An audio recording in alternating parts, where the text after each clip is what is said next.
Hi there, everyone, and welcome to the Homespun Wife.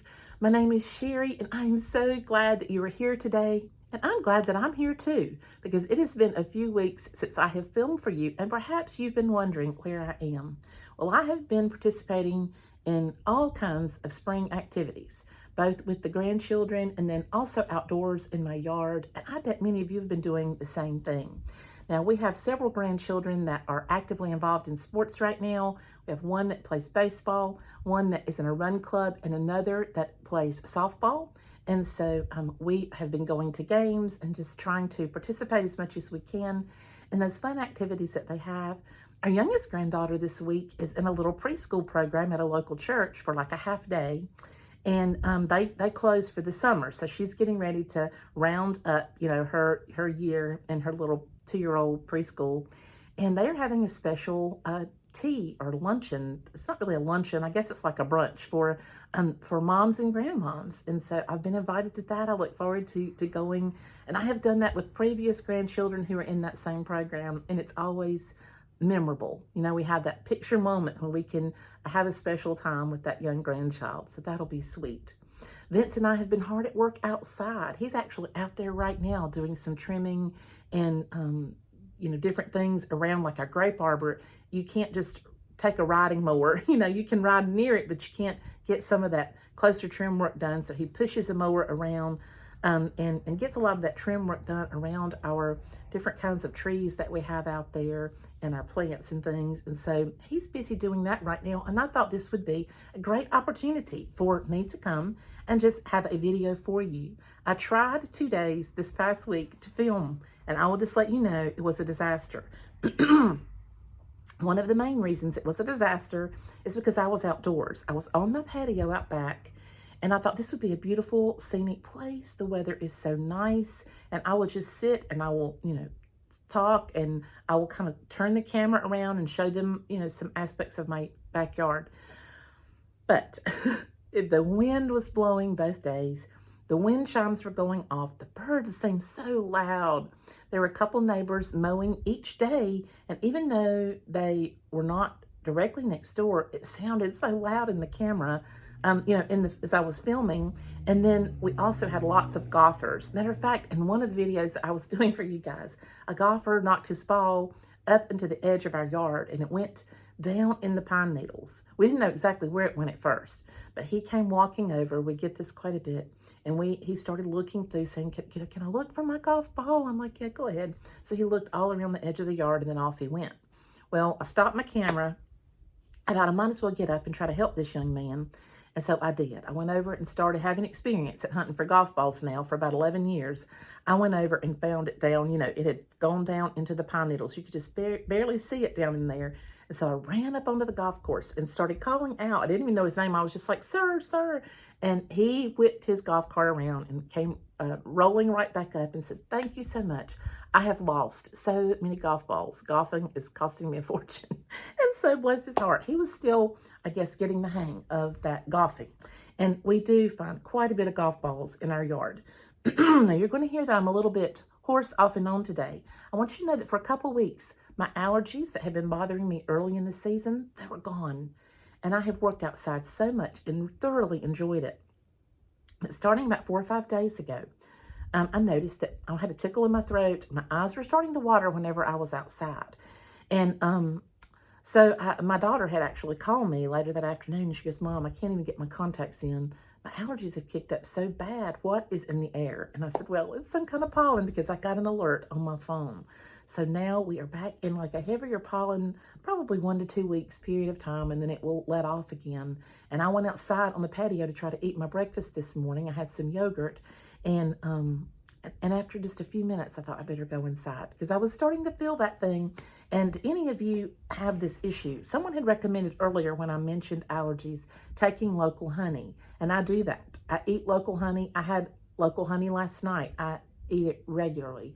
But I just have, I guess, a very increasing amount of reaction to pollen as I've gotten older. And my grandmother, my paternal grandmother, also had increasing allergies as she got older. And now I'm a lot more sympathetic to her plights.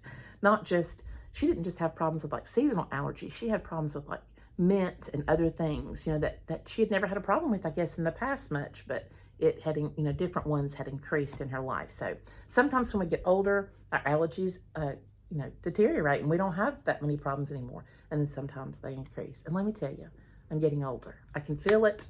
I can feel it, but I'm making the most of every moment. And so while I was outside last week, well, let's see, it's just been, today is a Monday. So this was just like Saturday and maybe like Thursday. I had tried to film. I spent all Thursday afternoon trying to get a good video. I filmed a 30-minute video for you. When I listened back, it was mayhem.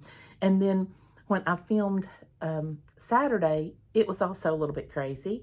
And I was under my umbrella and you almost couldn't see me, which might be a good thing. Might be a good thing. I don't know. But anyway, I scratched all those and I thought, God will give me the right day to come on and film. And here I am. I did want to bring one of my plants inside and show you my newest flower out on the patio here in the foothills of North Carolina. It gets awfully hot in the summer and we need flowers that can handle that extreme heat. And a petunia is one of the best that survives out there and actually flourishes. And I found this one. Now I have some other ones that are pink and red and purple out there. I also have on my gate at the back of my lot, I have a red gate back there. And on it is a flower basket, but it's in the shade. So I have to have impatiens back there every year. And so this year I have white ones on the red gate. It really looks pretty. One of the things I wanted to show you, and who knows, maybe one day I'll be able to take my camera out there and just walk around and it won't matter if you hear, you know, or hear my voice that well or not, or if you can see me or not. We'll just show you what's going on out there.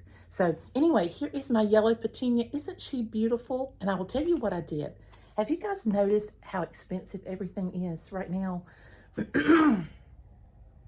What in the world is going on? I mean, it is just unreal. And it's not just like extra things, which, I mean, like a flower or something, which we can do without if we need to, but just foods and other things that, you know, I feel for young families. I know my daughters who have 9 of our grandchildren, you know, they talk all the time about how many snacks they go through and cereals they go through, and just the expense of normal, regular things that children need right now, because the majority of their children are school age, they're in school, and even things like field trip fees are going way up. It's just like, how do you pay $40 for a field trip for a day for a child? And then you have several other children that also have field trips. I don't know, it just seems expensive to me. But this flower, I think, was $14. And so I bought it. It's in this real pretty yellow pot and it sits on my patio. But what I did is I needed a little something on the other side of my patio as well. I have, we have a container garden going out there.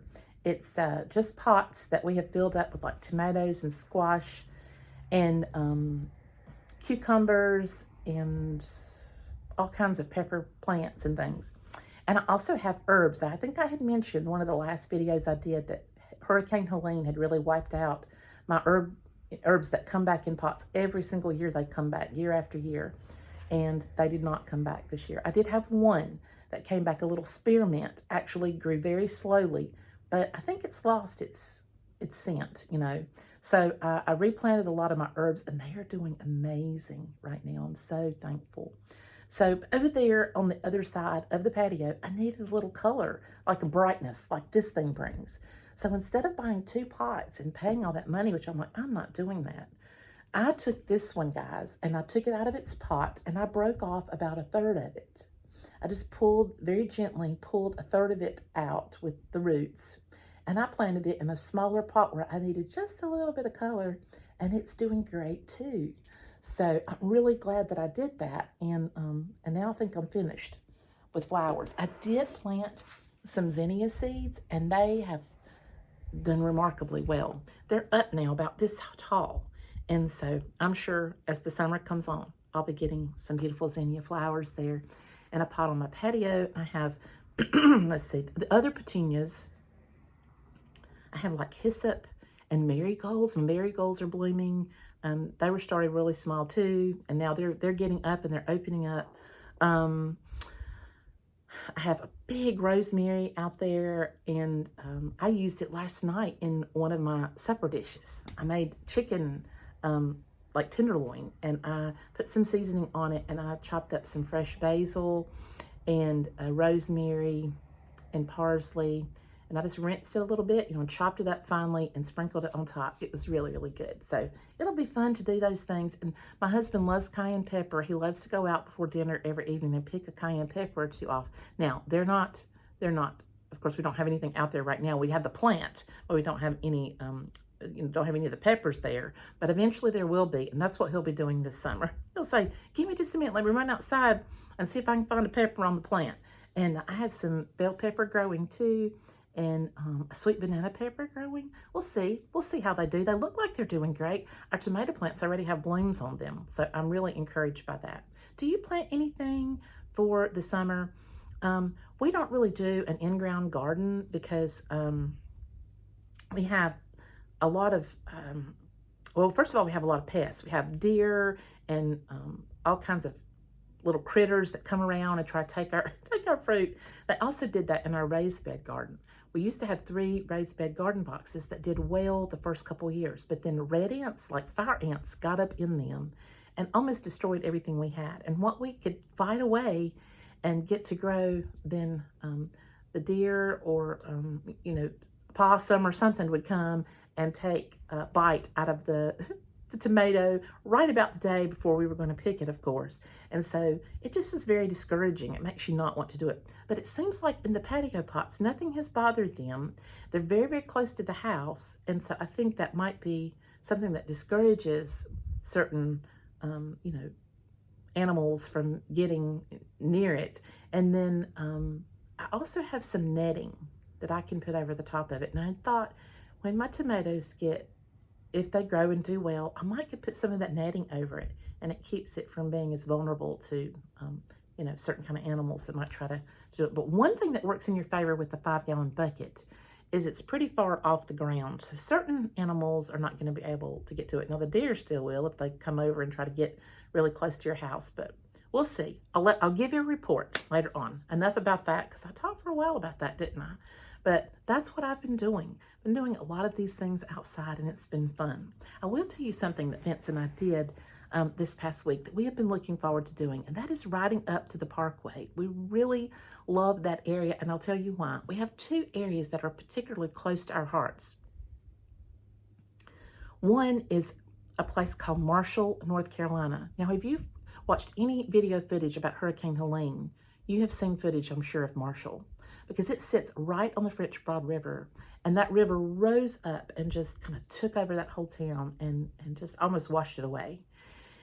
And we just got word a couple days ago that they have put out an official statement that Marshall is open for business. Not every store is back open, but you can travel on the main street there, and there are some restaurants and places that are back open in Marshall. But Marshall is special to me for 2 reasons, really. One is because when I was a teenager, my father was called to be the pastor at First Baptist Church in Marshall, and we lived in the parsonage there, and I went to high school there. I was in the early years of high school, and I turned 16 while we lived there. I actually learned to drive in those curvy mountains of Western North Carolina, and had my 16th birthday party, fun memories. We lived there a couple years, and then my dad was called to another church, and eventually I went to 2 other high schools and graduated. Went to college, met my husband, as you know, went to seminary. Out of seminary, once he finished his master's degree, we were called to a church in Virginia for about a year, and then he got a phone call from where? From First Baptist Church, Marshall. And they were interested in talking to him about being their pastor.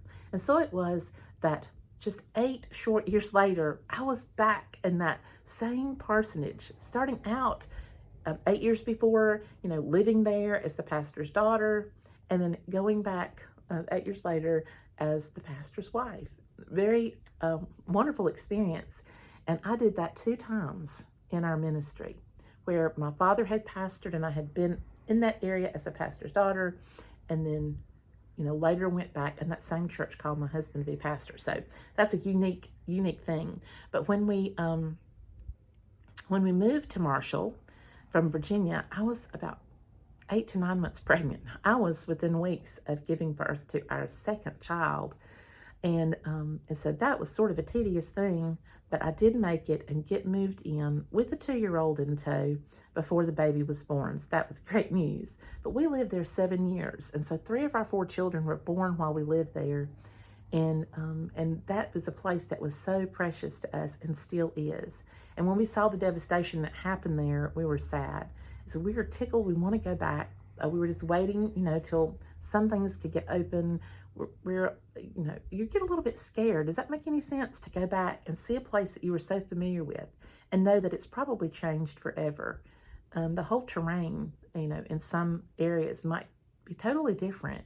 And so you have to kind of prepare yourself mentally for that.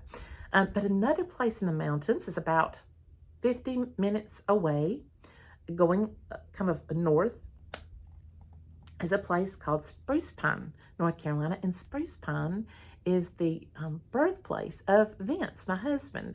And we have loved over the years going up to Spruce Pine area and visiting and seeing family there.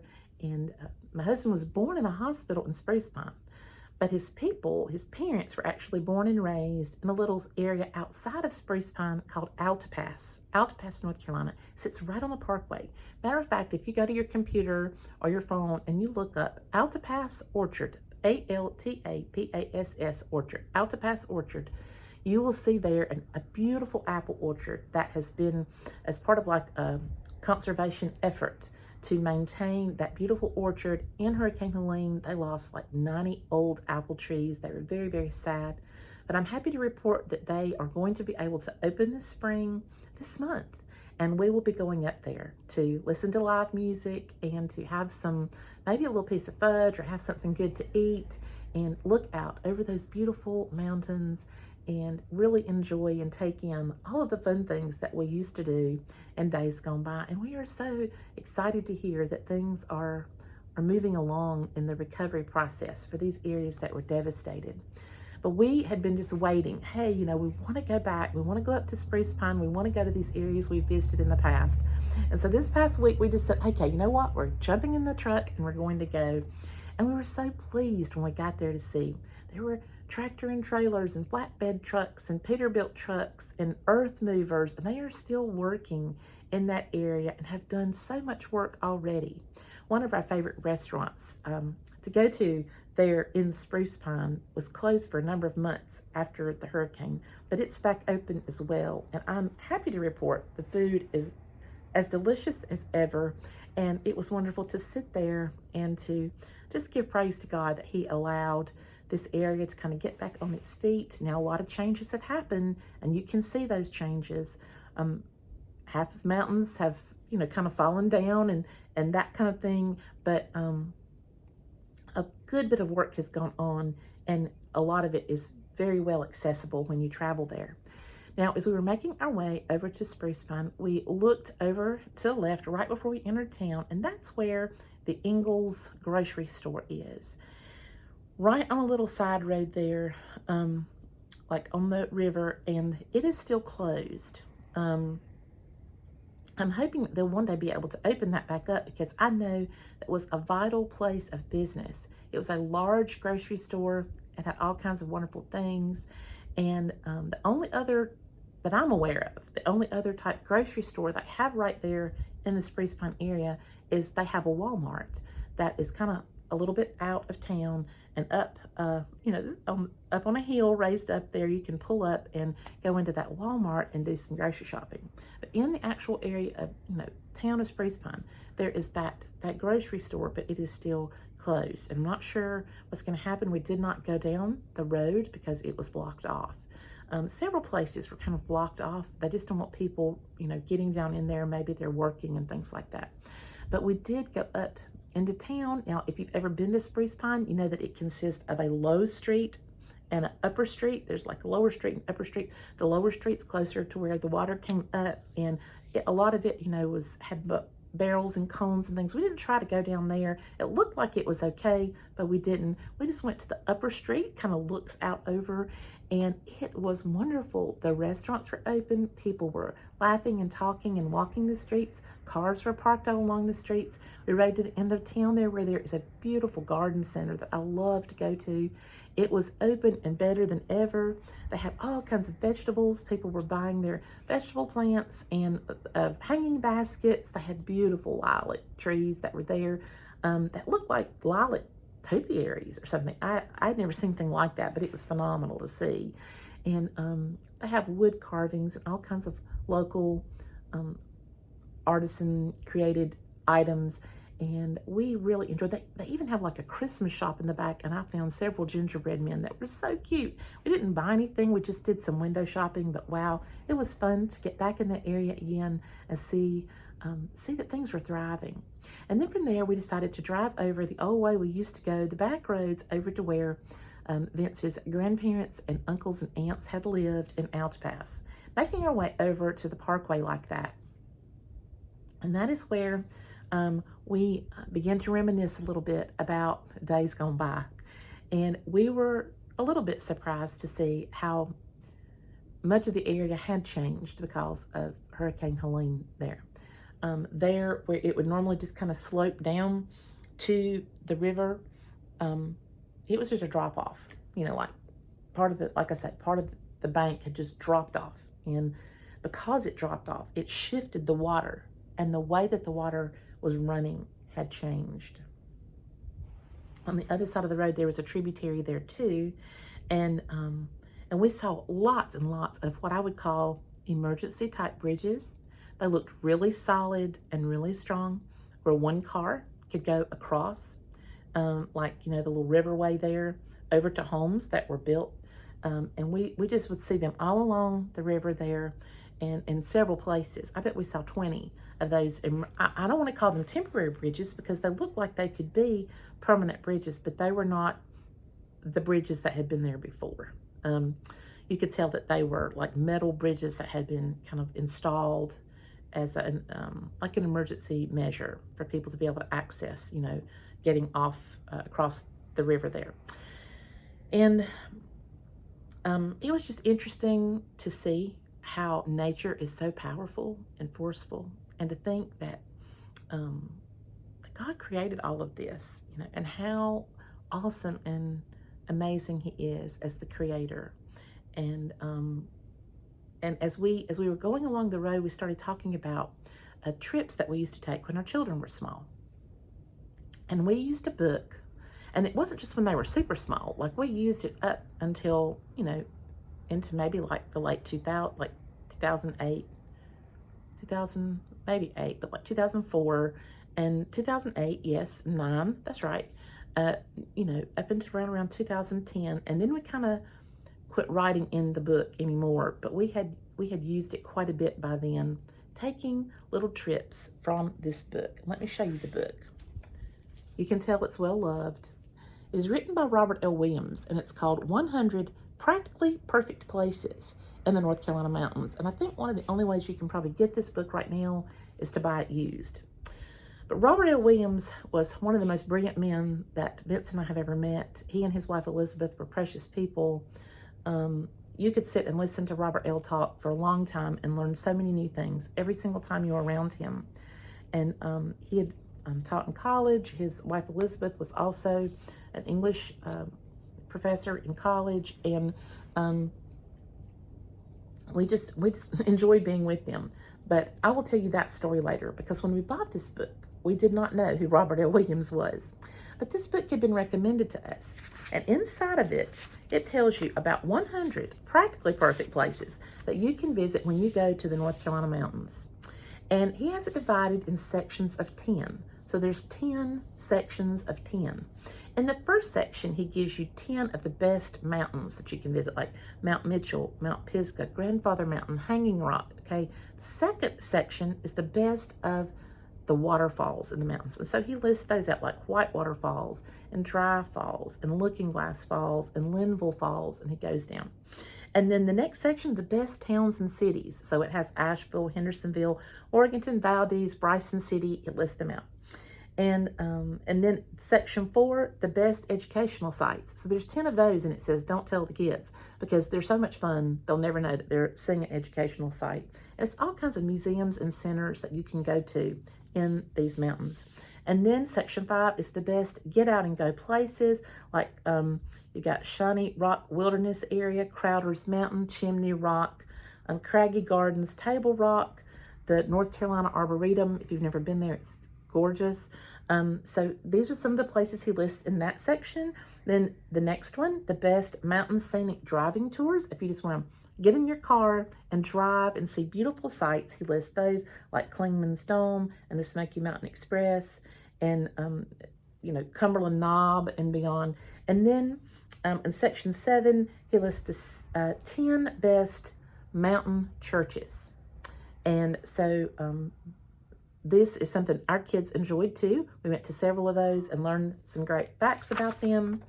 And then section 8, the best of the mountain homes that you can see. And so like Connemara, Zebulon Vance Home, Thomas Wolfe Memorial, Fort Defiance in Lenoir, Moses Cone Mansion. These are just some of the ones that are listed there.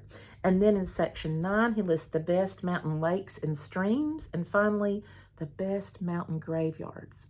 And believe it or not, we went to several of those and the kids found them extremely interesting. So we were surprised, but we did visit a good many of these places. And so what we did is we took this book with us and we would plan little day trips that we could take, because we only live about an hour and maybe 25 minutes from the parkway and from some of these areas.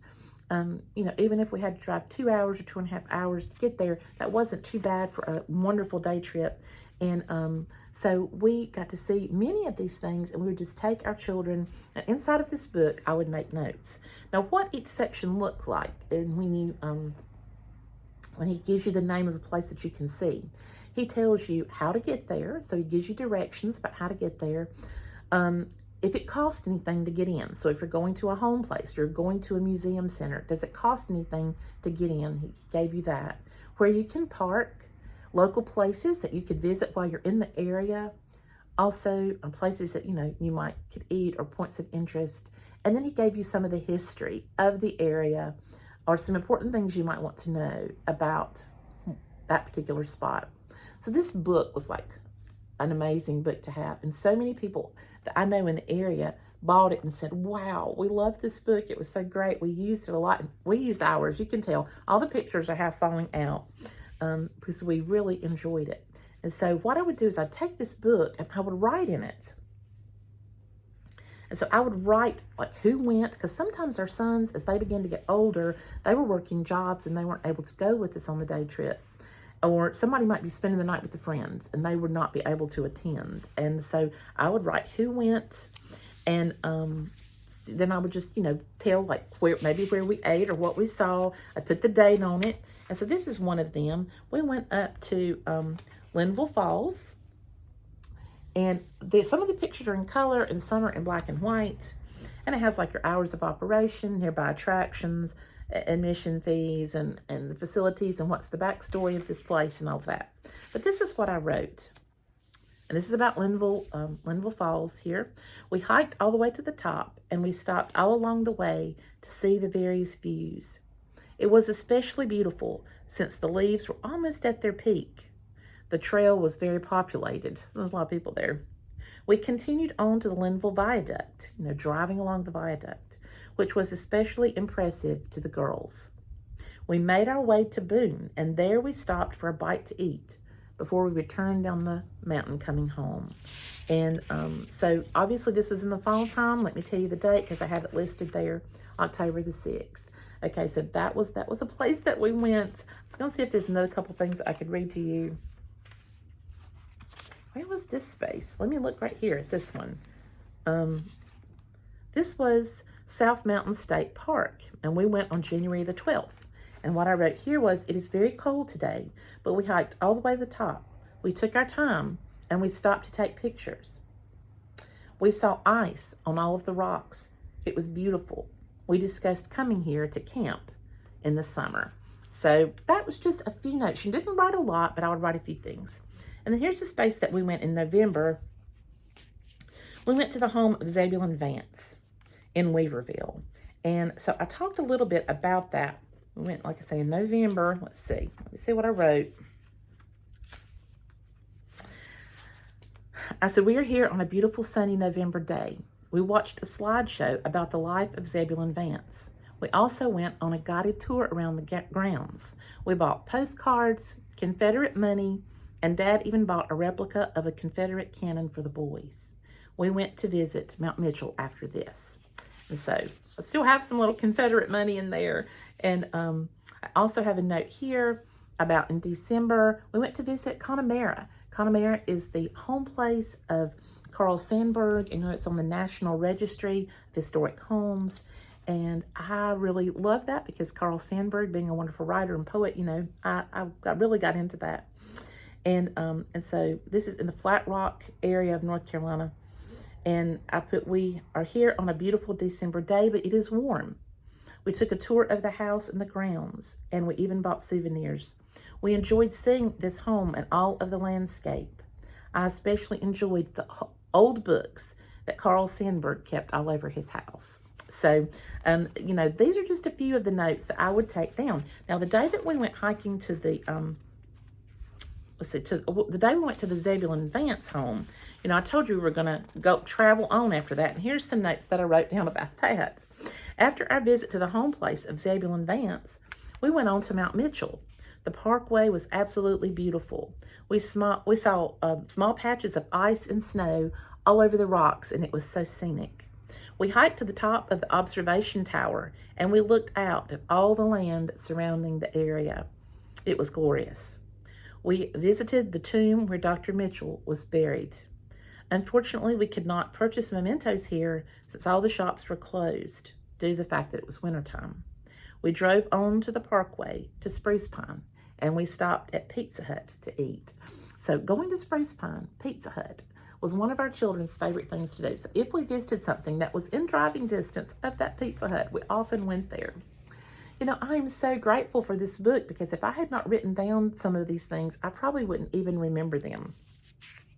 But I remember there was a time that after we had had this book for a little while, and it's pretty battered, that I read that Robert L. Williams was going to be at a library in a nearby town.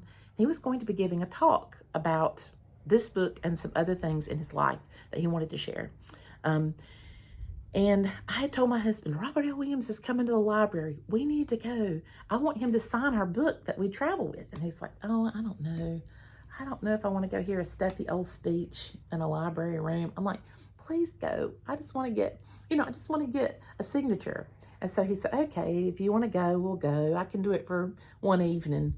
So we went and we got in line. We were near the back of the line and we got a signature from Robert L. Williams in our book. Best wishes, Robert L. Williams. Well, you know, Vance, if you're over on Pastor Life, that our ministry channel that we have over there, you know Vance as he's just never met a stranger. He's hilarious and he's a lot of fun to talk to, and he's very outgoing. And he and Robert L. Williams just struck up really a friendship that night. And they loved talking about all kinds of things from baseball to just anything. And so one of the things that Vince talked to him about is the fact that Vince had been writing newspaper articles for many years in different newspapers all across North Carolina. They were based, many of them, on true stories from his life. And he was actually, many of them were hilarious. They were humorous, but at the end, they sort of had a hook. They had a spiritual component to them. And they were so popular, like I say, they were printed in numerous newspapers all around North Carolina. And he had said, I thought one time that I might could take some of these newspaper articles and put them into a book, because people are always asking me, am I ever going to write a book? And little did we know, we soon found out that Robert L. Williams is not only a writer, but he owned a publishing company called Rusty Gate Books. And shortly thereafter, he published Vince's first book, and then 2 other books after it by him. And so we were going to book signings and things. We really enjoyed spending time with Robert L. and Elizabeth. And we went to their home many times, had meals with them. It was always enjoyable. We always learned something. It was captivating to have these talks. And of course, Vince kept us all in stitches. So what a wonderful memory that is now that Robert L. has passed away, and so has Elizabeth. Vince actually did her funeral several years ago. And it's just a poignant moment. And I was thinking to myself, if it was not for this book, I would not have all these memories in my head. But these things that happened, whether we remember them or not, they change us. They create who we are inside. They are a big component of us, whether we remember them or not. They're there. How are they there? They're there because they're in our hearts. They're woven into our hearts, and they go with us all the days of our life. So get out there, friends, and live. Get outside and enjoy a moment if you can. If you're homebound, perhaps you can just open up the door and take in some fresh air. You can pray for someone. You can reach out to someone on the phone and let them know you're thinking about them. Go out and do something fun today. Yes, it may not be life-changing for everyone, but you are making memories, and long when our minds have forgotten them, they will still be there in the most important place, in our hearts. Friends, thank you for spending all this time with me in a catch-up session. I look forward to coming back soon and sharing other things with you. And when I'm not with you, I am thinking of you, and I'm praying for you. See you soon, everyone. Bye-bye.